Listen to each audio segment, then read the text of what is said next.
Olá! Como engenheiros antigos conseguiam dimensionar estruturas grandes em pouco tempo sem auxílio de software?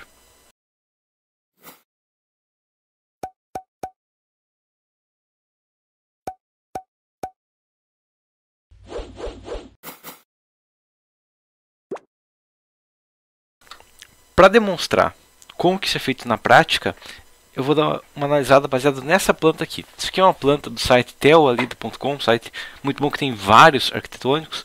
Eu peguei um arquitetônico de um prédio simples e vou analisar como que, se fosse um prédio de 8 andares, como que poderia ser analisado tranquilamente uma estrutura dessas. Ok? Primeira questão que eu fiz aqui, eu peguei esse arquitetônico e eu joguei no Paint, porque o Paint, de maneira similar, um engenheiro com um papel e caneta, com a planta desenhado nele, conseguir analisar ela, tá? Então aqui está a minha planta. Tá, mas tá faltando metade dela. Com certeza está faltando metade, porque a primeira coisa que a gente pode fazer para eliminar muito tempo de serviço e facilitar o projeto é faça ele simétrico. Inclusive muitas vezes os prédios são simétricos simétricos 2 vezes ou até 4 vezes. Só para a gente ter uma ideia antes, tá? Mas vou pegar aqui no site, tá? Vai ter plantas aqui, ó, que é simétrico até não poder mais. Ok, por exemplo, esse prédio aqui, ó. Esse prédio aqui é um prédio pequeno e tudo mais, não tá uma planta de alta qualidade, mas esse prédio aqui é simétrico com esse, e aqui no meio é cortado e espelhado dos dois lados. Então ele tem 3 vezes a mesma simetria. É um prédio de 8 apartamentos e foi planejado só um apartamento. Então essa que é a primeira questão, que para um arquitetônico ser facilitado para um cálculo ser mais simplificado, ele pode ser repetido várias vezes, inclusive em Hong Kong, recomendo que você até dê uma lida por causa disso, tá? Mas olha a complexidade que é esse trabalho, e não tem problema nenhum, tá? Então, olha essa complexidade, são 4, é um prédio em cruz, ok? Com uma quantidade gigante de apartamentos, mas na verdade todos os apartamentos são iguais, são 16 apartamentos praticamente equivalentes, ok? Mesma coisa aqui, um prédio com vários apartamentos equivalentes, prédios equivalentes. Então, primeira questão que a gente faz é padroniza a estrutura e assim você simplifica a estrutura, ok? E a gente vai analisar um lado e o outro lado vai ser idêntico, entendido? Tá? Sabendo isso aqui então, vamos pro Paint, tá? Aqui no Paint, basicamente eu fiz um desenho básico, tá? Ah, mas é a disposição ideal? Não, isso aqui é uma ideia básica da estrutura, ok? Então o que eu tenho aqui basicamente marcado? Eu tenho os pilares, ok, os pilares em vermelho, tá? Eu uso até marcado rosa, mas a questão é os pilares em vermelho, e essas linhas em preto aqui são os nossos pórticos de contraventamento, ok? Que é basicamente onde que tá minha estrutura está suportada, principalmente. Então tem um pilar central aqui, esse pilar central aqui vai dar uma inércia absurda na estrutura, até eu fazer assim, para não ficar simetria, tá? Aqui eu vou ter colocar mais um pórtico de contraventamento aqui, ó, só para entender que vai ter na verdade um pórtico de contraventamento aqui para aproveitar esse pilar, tá? Mas entendido isso aqui, então esse é o nosso modelo base, ok? Então a primeira coisa que determina quando pega um prédio, tá? E já era feito antigamente, inclusive era mais essencial ainda, porque não dava para calcular, ver que o prédio estava caindo e recalcular, ok? Não era 5 minutos para calcular, então pegou a planta, imaginando então, os pilares, já imagina aqui, onde que estão meus eixos fortes, onde eu posso colocar um contraventamento, se preciso nas pontas ou bem no meio, tá? Ou simétrico no caso, mas que eu posso fazer contraventamento com vários pilares robustos para suportar a carga. Então o que a gente vê aqui é o seguinte, tá? No meu eixo fraco, isso aqui é o eixo fraco, é o lado que nosso prédio vai tombar. Imagina que nosso prédio é esse controle aqui, ok? Se eu deixar esse controle aqui largado na minha mesa, vai acontecer o quê? Que esse controle vai cair, caiu pro lado fraco. Ele vai cair no lado que ele tem menor espessura. E um prédio da mesma maneira. O prédio, do lado que ele tem menor espessura, né? A espessura de um prédio é 10, 15 metros, mas a espessura do prédio, onde ele tiver menor espessura, ele vai tender a tombar por causa do vento. Então o que aconteceu aqui foi o seguinte: tem 2 pilares robustos aqui, ok? Basicamente pilares parede aqui, tem mais um pilar parede aqui, ó.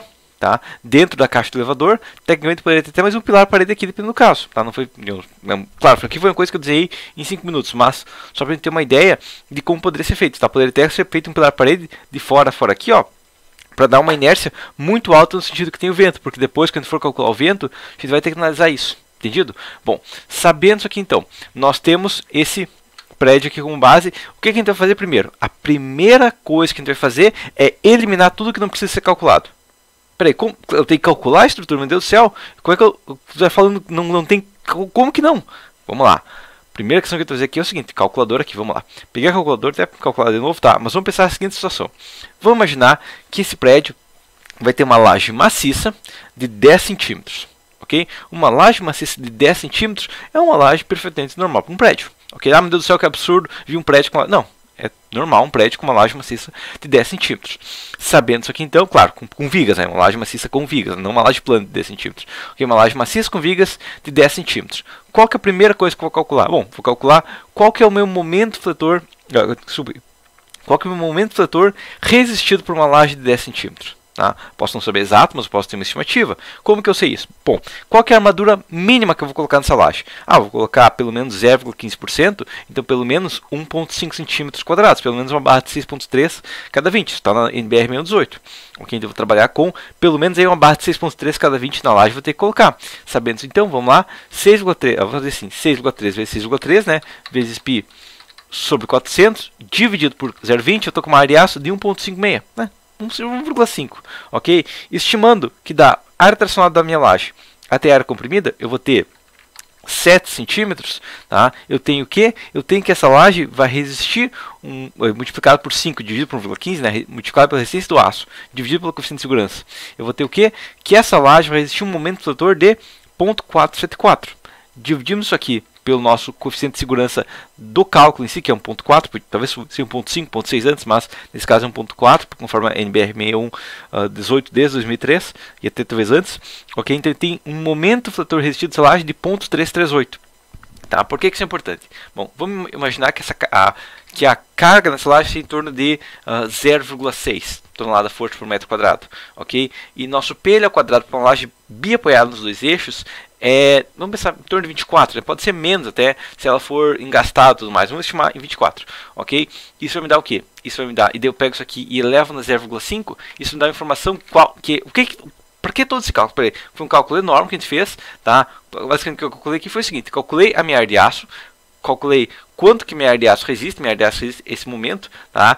Coloquei o coeficiente de segurança, peguei o coeficiente de segurança, dividi pela carga, peguei o momento resistido, dividi pela carga, eu multipliquei pelo coeficiente do momento, eu chego ao quê? Eu chego tiro a raiz quadrada, eu chego ao vão máximo que minha armadura mínima vence.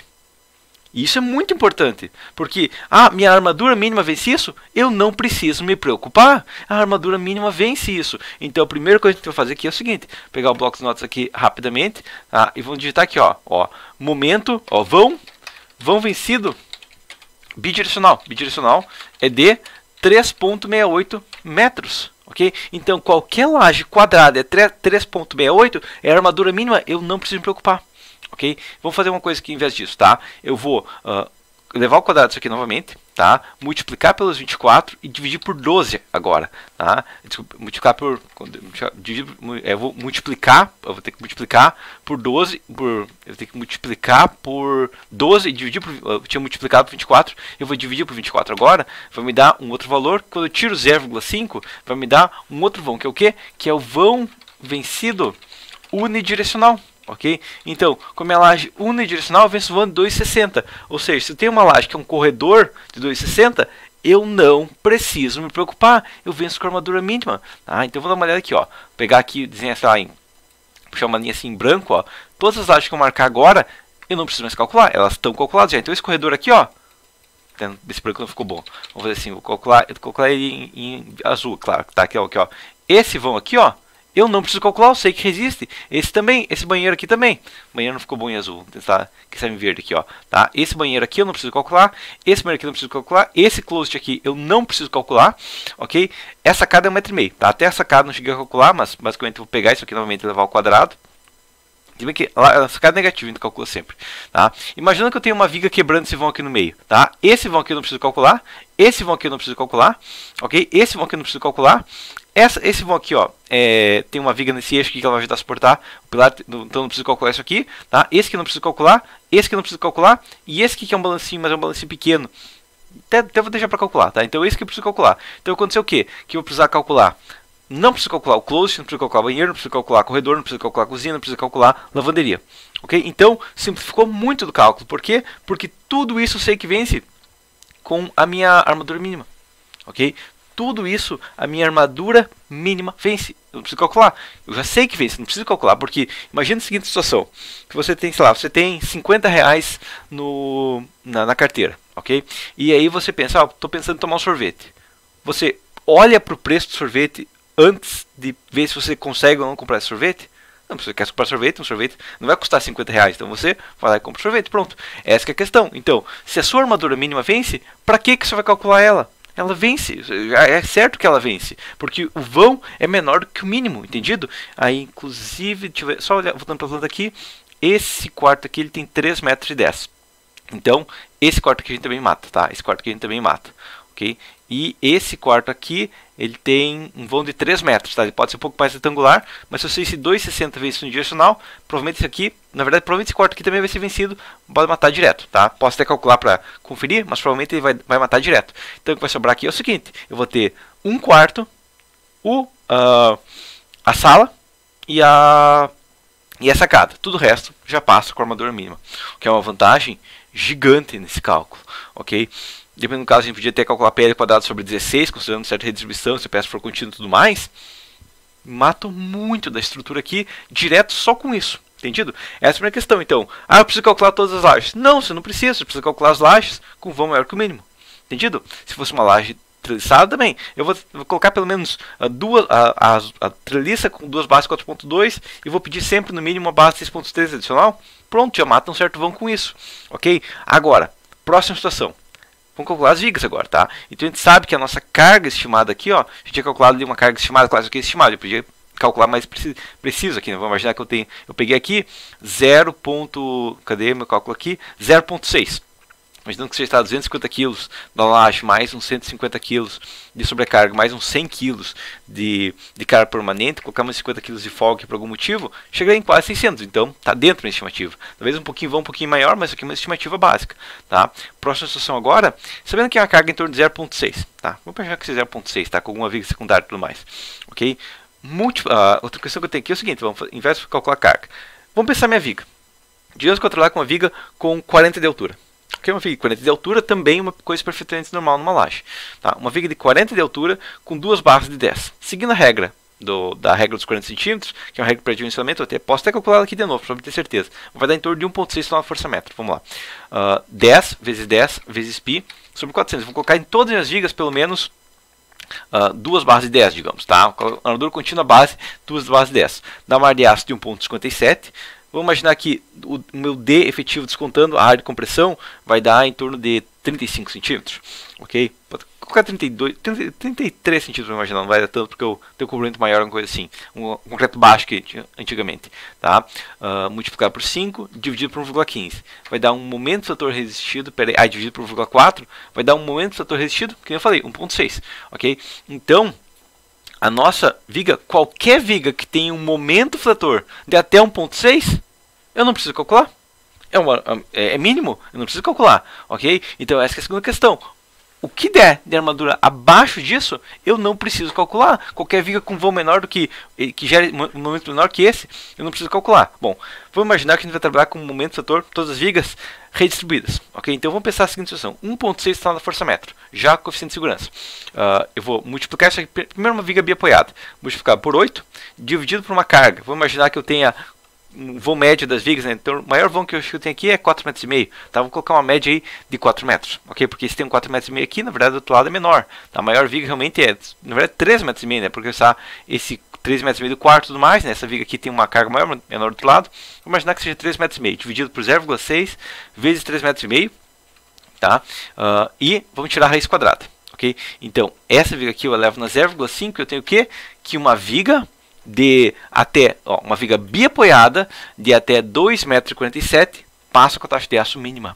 Ok? Então, quando está aqui, viga, vão da viga biapoiada, tá? É igual a 2,47. Tá? Se for em balanço é metade, então vai dar 1,23, ok? 1,23 de balanço, ok? Agora, se ela for, por exemplo, contínua, uma viga contínua, ela vai ter PL quadrado sobre 16, então protesto de maneira simplificada, multiplicar pela raiz quadrada de 2, que vai dar o quê? Que uma viga contínua vence o vão de 3,5 metros com a armadura mínima. Então, viga contínua, todas as vigas que têm um vão menor que 3,5 metros são contínuas, eu não preciso calcular, porque elas passam com taxa de aço mínima. Tá? É a mesma regra que a gente trabalhava antes. Isso é importante porque, bom, tirando os contraventamentos que é especial, tá? Mas tirando os contraventamentos, vamos marcar agora quais vigas aqui. Bom, se eu tivesse uma viga aqui, ó, eu ignoro ela, tá? Se eu tivesse uma viga aqui, eu ignoro ela, tá? Aqui posso ter uma viga, talvez, ignoro ela. Aqui ignoro essa viga, ok? Vamos imaginar que eu tenho uma viga nessa escada aqui, ó. Posso ignorar essa viga, posso ignorar essa viga, ok? Posso ignorar essa viga também. Tá? Aqui vai ter um balanço, tá? Eu calculei o balanço, imaginando que não vai ter vigas, né? Se tivesse vigas, vão de 4 metros, mas uma carga só de um lado e tudo mais, já posso matar também. Esse balancinho aqui é 1,5 metro, mas recebe carga só de um lado, posso matar também, tá? Esse vão aqui é 4,5 metros, então esse vão aqui eu preciso considerar, tá? Tem um pilar aqui, ó, provavelmente eu apoio nessa outra viga aqui, então eu tenho que considerar. Mas essa viga aqui, daqui, ó, ela dá um pouquinho, ela tem 3,5 metros, se for olhar na planta, lá do outro lado, ela não está cotada essa distância aqui. Então vamos deixar aqui, imaginar que se bem que eu tenho 3,5 metros aqui, vou descontar um da porta, vai sobrar 2,5 metros, então essa viga aqui eu posso matar também, ok? Essa viga aqui é 3 metros, ela recebe carga de um lado, né, geralmente vigas de ponta são menos carregadas, essa aqui eu posso matar também, ok? Então eu vou matando as vigas que eu não preciso me preocupar, porque eu sei que elas vêm com o vão mínimo, ok? Então simplifica muito o cálculo, tá? Imaginando que eu tenho uma viga aqui, ó, daqui desse pilar até esse pilar, eu tenho um vão de 3 metros, não precisa 4 metros, essa viga aqui talvez tenha que calcular. Ok? Mas a maioria das vigas não tem que calcular. A maioria das vigas passa com taxa de aço mínima. Okay? Aqui tem um vão de 4 metros, talvez essa viga aqui eu também tenha que calcular. Provavelmente ela vai passar com a taxa de aço mínima, mas eu não tenho certeza. Mas eu mato tudo que eu não preciso calcular. Essa que é a primeira questão. Entendido? Então essa é a segunda parte. Você precisa calcular aquilo lá mesmo? Se você sabe que vai dar taxa de aço mínima, não. Tá? Mesma coisa para as lajes. Tá, mas e os pilares? Bom, os pilares, a gente vai fazer o quê? Bom, a gente vai, no caso, claro, um software hoje em dia vai considerar todos os pilares existindo contraventamento. Mas antigamente, não só não era possível, mas nem compensava, porque ia ter que reforçar muitos pontos e seria um cálculo muito mais complexo e a vantagem não é tão significativa assim. Ok? Então a questão que a gente vai fazer aqui é o seguinte: a gente vai determinar os pórticos de contraventamento. Ok? Por que isso é importante? Porque todos os pilares que não são parte do pórtico de contraventamento, a gente só calcula ele como pilar central ou talvez como pilar de extremidade. Se bem que um prédio de vários andares, o pilar de extremidade e o pilar central vai ter um momento quase que equivalente. Então, digamos, os esforços praticamente equivalentes, né? Ainda mais se for virado para o eixo, virado para dentro do prédio, que é o ideal, ok? Então, esse pilar aqui eu não preciso, eu só calculo como pilar central. Então, eu posso até calcular como pilar central e deu, né? Não pego a carga na base, calculo cada 3 andares ele e pronto. Tá? Isso aqui, claro. Na primeira vez que você for fazer, pode demorar um pouco. Mas daí a segunda questão que você vai ter é o seguinte: você sabe a carga por andar desse pilar, correto? E isso antigamente era feito muito, já tinha umas tabelas pré-prontas, sabe? Ah, com FCK de 12 megapascal, que antigamente era normal. E hoje em dia em obras sem planejamento ainda é normal, apesar da norma proibir. Com FCK de 12, um pilar, sei lá, de 100 toneladas tem essa seção com essa taxa de aço, com 3 metros de altura, que é uma altura normal. E daí já tem um padrão, tá? Então já está anotado lá. Calcula um pilar para 50, 75, 100, 125, 150 toneladas, já está estimado ali e só repete, ok? Então esse pilar não preciso calcular. Esse pilar é pilar central. Só preciso calcular com o pilar central, não preciso considerar mais nenhuma carga. Esse aqui é um pilar central, ok? Esse aqui é um pilar, não é central, mas ele é um pilar que pode ser calculado com sua central, porque o momento nele é muito pequeno, ok? Esse pilar aqui também, ó, ele é rígido no eixo fraco dele, então ele é como se fosse um pilar central. A gente pode até calcular o momento que a viga gera, mas é tão pequeno e é no eixo forte dele que não é um problema. Então a gente acaba eliminando também alguns pilares, ok? Mas aí que a gente chega na última questão. Tá, mas e o vento, Gilberto? É impossível calcular vento na mão. Não é impossível calcular vento na mão, tá? Inclusive, claro, acertar na mosca como o vento se comporta pode ser complexo, mas é possível sim calcular o vento na mão. Então, como que a gente faria o cálculo do vento na mão? Tá? A gente faria aqui o seguinte: primeira coisa, tá? Para fazer assim, jogar isso aqui como branco, né? Jogar aqui como branco, aí, beleza? Tá, mas a primeira coisa que a gente faria aqui seria o seguinte: se fosse, vamos pensar primeiro só, se tivesse só o prédio, a parte do U ali do contraventamento, como sendo só o U ali do elevador, desculpe, como sendo a parte crítica, né? Como se só o U do elevador suportasse todo o vento. Teria como? Bom, vamos imaginar a seguinte situação: nós temos 3 metros e meio, está falando de 10 metros e meio. Para o outro lado, mais 10,5, 21. Então esse prédio tem 24 metros, ok? Então, largura do prédio, né? Vou colocar uma cota menor, tá? Mas a largura do prédio a largura do prédio é de 24 metros, tá? Essa é a primeira questão, ok? Sabendo que a largura do prédio é de 24 metros, o que a gente sabe também é que, vamos pensar, que a carga de vento, vamos estimar que, tá? Ah, mas tem que pegar isopletas e tudo mais. Ok, a gente pode calcular depois com isopletas para uma questão mais precisa. Mas se a gente for só estimar, vamos imaginar que seja de 100 kg/força por metro quadrado, que é uma carga perfeitamente normal. Estou com um prédio de 100 kg/força por metro quadrado, ninguém, meu Deus do céu, que absurdo. Não, é normal, ok? Dependendo da região, claro, mas carga normal, tá? Sabendo isso, então, a primeira coisa que eu posso calcular é que, vamos imaginar que a altura do prédio seja de 25 metros, tá? Só para não dar a mesma coisa que 24 metros e confundir um pouco, ok? Bom, sabendo isso aqui, então, tem a largura, tem a carga, tem a altura. Eu já tenho a cortante, então, a cortante no prédio, né? Cortante no prédio é D igual a 24 vezes 25 vezes 0,1 sobre 24 vezes 0,5 vezes 0,1, isso aqui, é só isso aqui, nem dividir por nada, é 60 toneladas de força. Então, a cortante total que eu vou ter no meu prédio, no meu eixo fraco, quando ele vai tomar, vai ser de 60 toneladas de força, ok? Essa é a primeira questão. É muito alto cortante, se eu for pensar que tem vários pilares suportando elas, não é 1, 2, 3, 4... 1, 2, 3, pensar nesse eixo aqui, ó, eu vou ter 1, 2, 3, 5 pilares aqui, sendo esse pilar em parede aqui um pilar gigante, suportando essa carga, então não é nada tão absurdo assim. Agora, próxima coisa, momento do prédio. Vamos imaginar que o momento do setor do prédio é basicamente a distância até o centroide, é um momento multiplicado pela distância até o centroide. A altura é 25, então, multiplicado por 12,5, que é metade de 25, ok? Vai me dar 750 toneladas por metro. Ah, meu Deus do céu, mas 750 toneladas por metro é um absurdo. Sim, eu calculei uma viga com 500 toneladas por metro, ela tinha 80 de altura. Então, tecnicamente, precisa de uma peça meio robusta. Mas o meu prédio tem muito mais que 1,80. Meu prédio, mal bem, ele tem 1,5 mais 4,5, 6, 7,5, 8,5, 11,5, 14. Então, o prédio tem 14 metros. Então, 14 metros para uma carga de 750 toneladas por metro não é tanto assim de carga. Essa é a questão principal, entendido? Então, a gente tem esse momento aqui e a maioria do momento vai ser absorvido todo momento, a gente vai pensar que todo momento vai ser absorvido pelos pórticos, ok? Lembrando que eu estou analisando isso no meu eixo Y, que é o meu eixo fraco, ok? Bom, se eu tenho 750 toneladas por metro, vamos imaginar que a altura dos andares, né? A altura dos andares vai ser de 25 sobre 8, tá? Vamos imaginar que seja 3 metros mesmo, tá? Vai ser 3 metros, daí é 24 metros, 3 metros vezes 8, mais 1 metro platibanda, digamos. Ok? A altura dos andares é 3 metros. Por que isso é importante?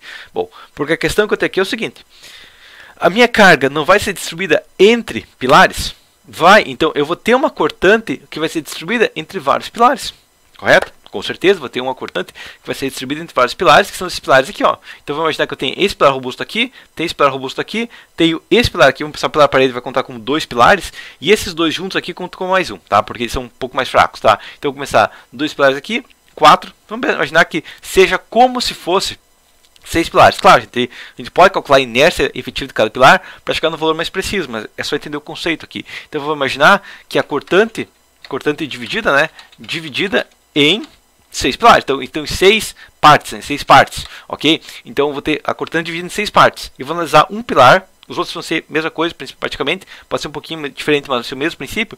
Eu vou ter uma cortante dividida em 6 partes, ok? Bom, sabendo que eu vou ter uma cortante dividida em 6 partes, quanto que vai dar as 6 partes? 60 sobre 6 dá quanto? Dá 10. Então, eu sei que a minha cortante gerada pelo vento nos pilares é em torno de 10 toneladas de força. Ok? Então, eu tenho a cortante. Tá? Eu tenho a cortante gerada pelo vento. Ok? Agora, vou pensar a seguinte situação. O que eu quero saber, na verdade, não é cortante, porque a cortante é só os strips. Um pilar robusto, ainda mais um pilar antigo, que era mais robusto ainda por causa do FCK menor, vai resistir 10 toneladas de força de cortante tranquilamente. É mais um pilar a parede de 20 por 150, por exemplo. Vai ser tranquilamente uma cortante de 10 toneladas, tá? Nem vai dar graça. Então a questão que a gente tem aqui é o seguinte: o que importa pra gente é o momento no pilar. Como que eu sei o momento no pilar?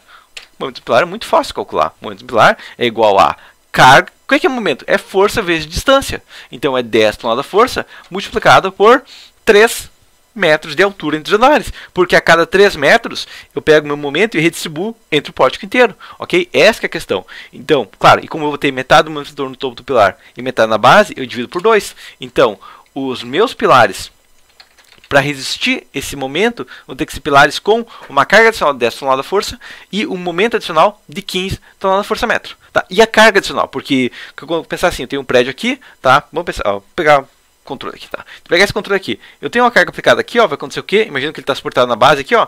Esse lado vai levantar e esse lado vai descer. Então, o lado aqui desce, esse lado aqui sobe, correto? Então, a questão que eu vou fazer aqui é o seguinte: eu vou pegar a distância entre eixo dos pilares, né? Imaginando que, até esse pilar aqui, vou imaginar que seja só um pilar robusto, tá? Para ficar mais fácil, tá? Imaginando que seja 15 na força metro. Meu prédio tem 14 metros na altura, eu vou descontar aí 1,5 m para cada lado, vai em torno de 12 metros, vamos pensar 12 metros de distância para simplificar. 12 metros de distância entre os meus pilares de extremidade. Por que isso é importante? Não, porque o pilar do meio, ele não pega carga adicional, porque se eu pego essa parte, meu controle aqui, ó, quando eu empurro, vamos pensar, segurar aqui, né, para dar certo, tá? Quando eu empurro aqui, ó, esse lado vai para cima, esse lado vai para baixo, mas o meio fica no meio, ok? Então a questão que eu tenho aqui é o seguinte: eu tenho um momento fletor no prédio de 750 toneladas de força metro, correto?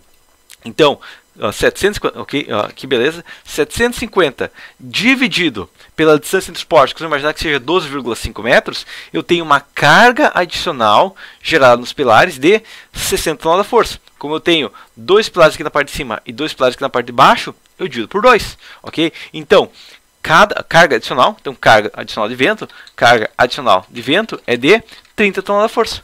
Ou seja, esse pilar aqui eu vou calcular como se fosse um pilar central. A única diferença é que no meu eixo forte eu vou somar 15 toneladas de força metro e vou adicionar 30 toneladas de força de carga na cortante. Carga de vento, ok? Então, essa que é a questão de vento aqui, tá? Carga de vento, 30 toneladas de força. Carga axial aqui. Axial do vento é de 30 toneladas de força. Entendido? E tendo isso aqui, eu posso dimensionar esse pilar, tá? Tem que dimensionar esse pilar para uma cortante de 10 toneladas de força, como se fosse uma viga, e matou a charada. Ok? Dimensionei essas lajes aqui. A laje, como ela é igual em todos os andares, eu tenho 8 andares, eu calculei uma laje, vai repetir em todas. Quanto tempo gasto para calcular uma laje na mão?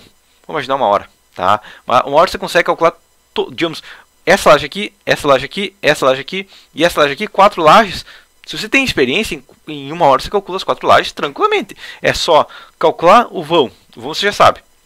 Calcular o momento, digamos, o momento fator baseado nas tabelas de Kizner, nas tabelas de Marcos ou qualquer outra tabela, tá? E você já tem um momento, você pode até pegar uma tabela básica, você pode deixar do lado, né? Ah, com 0.4 é a armadura mínima, com 0.5 é tanto, com 0.6 é tanto, e assim por diante, ok? Você pega uma tabela do lado e coloca essa taxa de aço, tá? Depois as vigas podem ser mais demoradas, tá? Mas não é questão de gastar uma semana nas vigas, não. Você sabe a carga das lajes e tudo mais, faz encontra a carga da viga, calcula a viga. Se for uma viga contínua, você pode até usar estimativos, fazer aquele balanceamento, mas pode estimar também esse balanceamento. Não, você pode calcular exato ali, balanceamento não é um problema calcular exato, ok? Isso vai demorar um pouquinho, mas é uma coisa que em poucos dias pode ser feito. E as vigas, quase todas as vigas se repetem.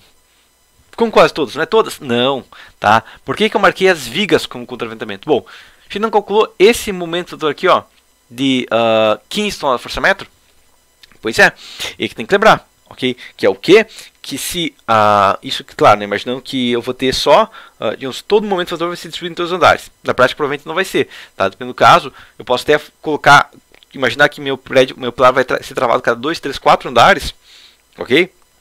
E deixar um momento fator maior do pilar para aliviar um pouco das vigas, ok? Que a questão é, a minha viga vai ter um momento fator de 15 toneladas de força metro também aplicado. Ela vai ter os dois lados, porque os dois lados vão distribuir nela. Ela vai ter 30 toneladas de força metro na base, lá no último andar, ela vai ter 30 toneladas de força metro, ok? 30 toneladas de força metro de negativo ou de positivo, dependendo do sentido do vento.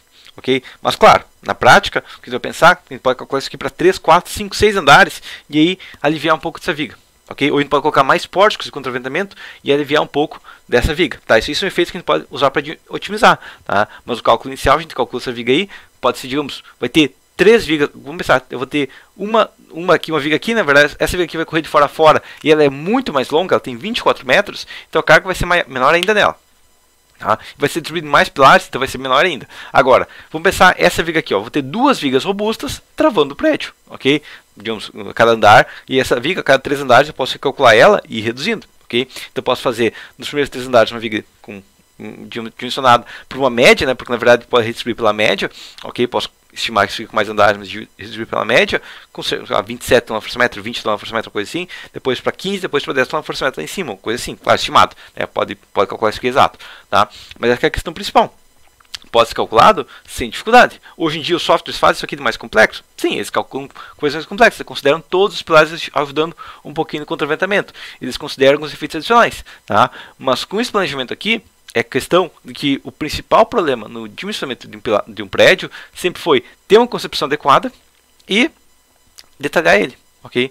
Porque a parte de dimensionamento em si, se a gente entende de estrutura, se a gente entende como a estrutura funciona, a gente faz uma planta baixa da estrutura e sai calculando, é um cálculo rápido. Tá? Se você entende o que está fazendo, não é um cálculo demorado. Se você sabe que isso aqui vai dar taxa de teste mínima, você trabalha com armadura base e tudo mais, é um cálculo extremamente rápido. Okay? O desejo você só padroniza. Todos os negativos vai ser 6.3 cada 20, a não ser que detalhado. Todas as vírgulas ser 2 de 10 inferior, 2 de 10 superior, a não ser que detalhado. E assim por diante, entendido? Mas por enquanto seria isso. Até a próxima.